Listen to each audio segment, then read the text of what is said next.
काका, त्या सुभद्रा काकू नेमक्या कोण आहेत आणि आपल्या घरातले सगळे त्यांना इतके का घाबरतात? तुला सांगते रमा, मी 6 महिन्यांची होते आणि दादा 2.5 वर्षांचा होता. आई आम्हाला घेऊन निफाडहून कोल्हापुरास निघाली होती. रात्रीचा प्रवास होता. दादा बैलगाडीतून कधी खाली पडला ते कोणाला समजलेच नाही. अगो बाई, दादाचे नशीब की विठू काका मागून घोड्यावरून येत होते. मग काय, विठू काकांनी दादाला उचलले आणि आई जवळ आणून दिले. म्हणूनच आम्ही देवाचे कायम आभार मानतो की विठू काका होते म्हणूनच दादा वाचला. म्हणून सुभद्रा काकू कोणाला काहीही बोलल्या तरी आम्ही अजिबात मनाला लावून घेत नाही. समजले? आता आपले जाणे बहुतेक रद्द वाटतं. का? काहीही रद्द करावयाची गरज नाही. आपण ठरल्याप्रमाणे जावयाचे. तुम्ही तयार आहात ना? चला तर मग. बाळंबटजी, आम्ही आलो जरा फेरफटका मारून. हो, चला.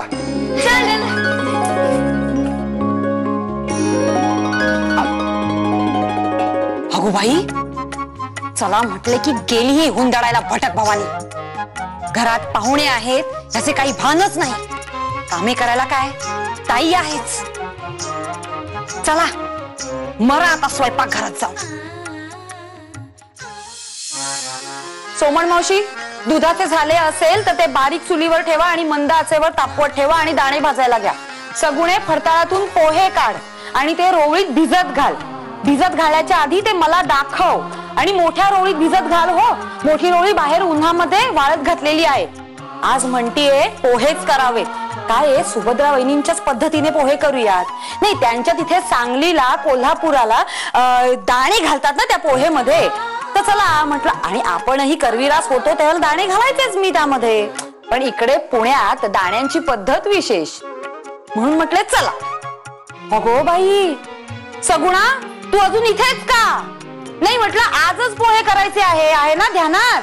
काय, चला उठा, निघा आता. अगो बाई, काय ऐकते मी हे? अगो हिला का सांगतेस पोहे काढायला? झालेच म्हणजे. अगो मुलीला पाहायला पाहुणे येतील तर मुलीचे लग्न होऊन बारसे झाले की त्या पाहुण्यांच्या तोंडात पडतील पोहे.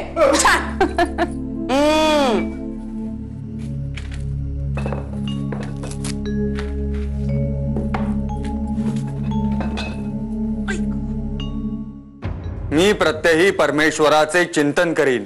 मी प्रत्यही परमेश्वराचे चिंतन करीन. सत्कर्मे आचरावयास, सत्कर्मे आचरावयास आणि असत्कर्मापासून दूर राहण्याचा, आणि असत्कर्मापासून दूर राहण्याचा मी यत्न करीन. मी यत्न करीन. स्वभाव दोषाने काही वाईट कृत्य घडल्यास, काही वाईट कृत्य घडल्यास याविषयी पश्चात्ताप व्हावा. याविषयी पश्चात्ताप व्हावा. एतदर्थ परमेश्वरापाशी प्रार्थना करीन. परमेश्वरापाशी प्रार्थना करीन. हे परमेश्वरा, हे परमेश्वरा, या प्रतिज्ञा पाळण्याचे, या प्रतिज्ञा पाळण्याचे सामर्थ्य मला दे. सामर्थ्य मला दे.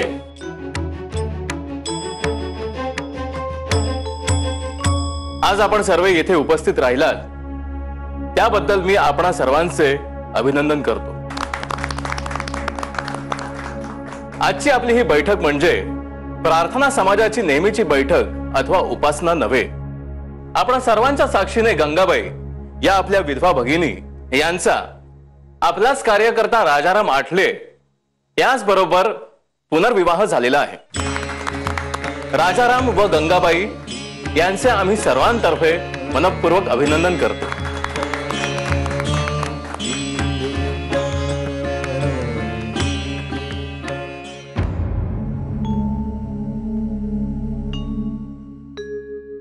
आणि काय गो ताई, अजून सगळा स्वयंपाक तूच करतेस होय? नाही काय आहे ना, या घरात अजूनही माझ्याच हातचा स्वयंपाक लागतो. हे बरी खरे हो, ताईंच्या हातची चव कोणाच्याही स्वयंपाकाच नाही. तर नाही म्हणजे कढी तर अशी बनवतात ना, जगभर प्रसिद्ध आहे. नाही खरंच हसू नका, म्हणजे समधीकडेच प्रसिद्ध आहे.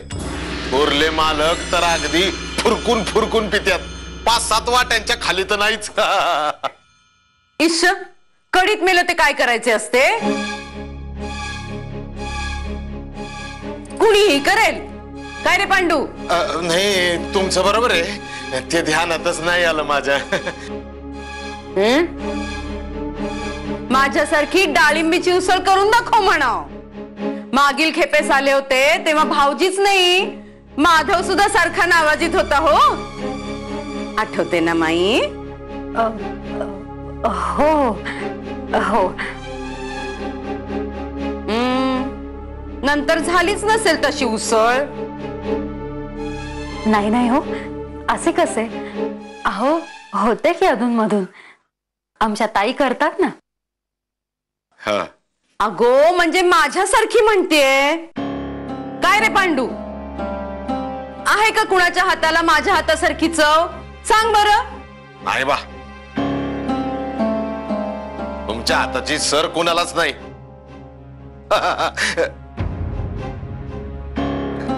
नाही पण काय आहे, आता ताई साहेब बी करतात ना, त्यामुळं त्याच्यात त्याची चव येणारच की. जळलं मेलं लक्षण. असे नरोवा कुंजरोवा बोलू नकोस. खरे आणि स्पष्ट काय ते सांग. कुणाच्या हातच्या उसळीला जास्ती चव असते, माझ्या की ताईच्या? नाही आता सांग.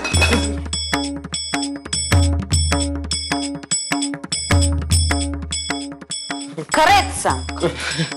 नाही ते म्हणजे नाही, आता काय यांच्या मनावर तर तुम्ही राखवा. आणि तू अरे काय खरं नाही बा.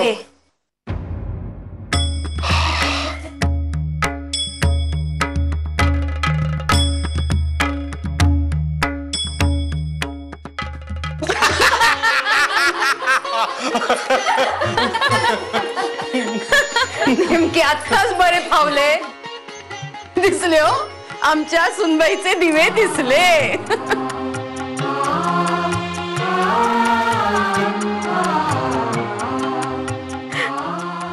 अगो पण या सगळ्यामध्ये तुझी सून नाही दिसली कुठे? काय गो माई? माईस काय विचारताय? मला विचारा. माईस काही माहिती असते का?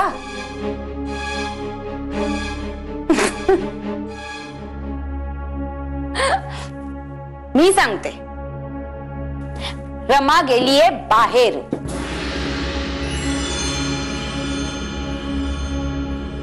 बाहेर? बाहेर? बाहेर? हो, अगं बाई, आपल्या नवऱ्या बरोबर. काय? म्हणजेच माधवा बरोबर बाहेर फिरायला गेलीये. अरे देवा. आता कुठे आणि ह्या वेळेला कशी हे माहित नाही हो.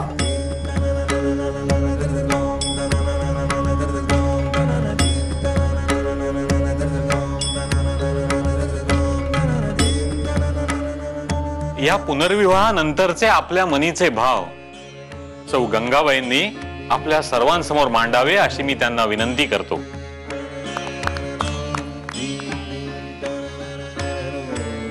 आपण सर्वांनी मिळवून घडवून आणलेल्या पुनर्विवाहाबद्दल माझ्यासाठी खरंच खूप आनंदाची बाब आहे. हा पुनर्विवाह म्हणजे समाजातील घातक रूढींचे निर्दालन करण्याकडे टाकलेले अत्यंत महत्वाचे पाऊल आहे आणि या पुढील वाटेवरती माझाही सक्रिय सहभाग राहील अशी मी आपणा सगळ्यांसमोर ग्वाही देते. अत्यंत नरक यातना भोगत होते मी, पण आदरणीय महादेवराव रानडे यांनी पुढाकार घेऊन हे लग्न जुळवून आणले. त्याबद्दल मी त्यांची शतशः ऋणी आहे.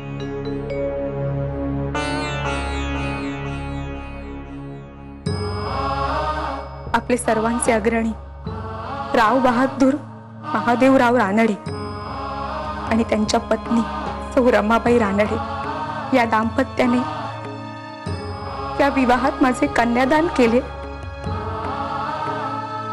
हे मी माझे सौभाग्य मानते. या विवाहाबद्दल मी आपणा सर्वांची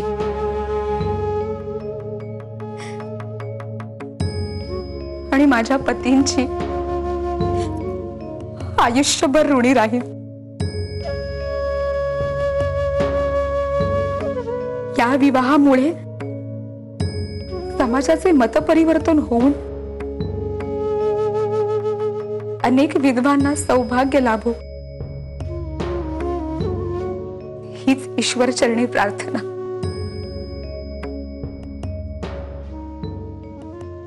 अगं रमाबाई, हा अशी काय पाहतेस एकटक?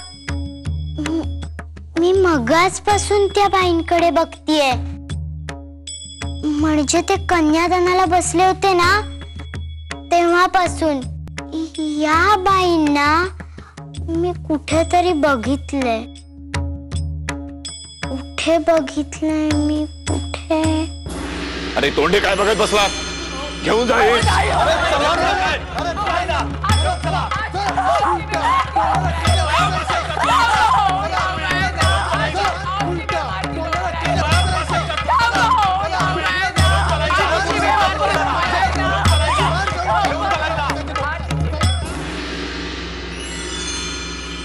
यास त्या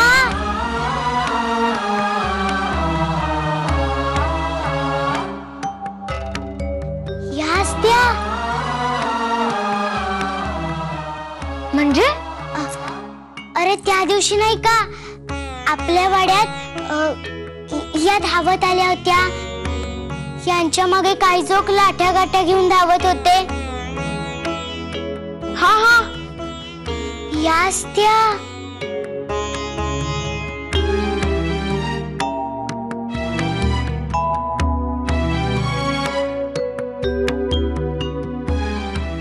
आणि मामनजी, आम्हीच त्या मुलीचे कन्यादान केले.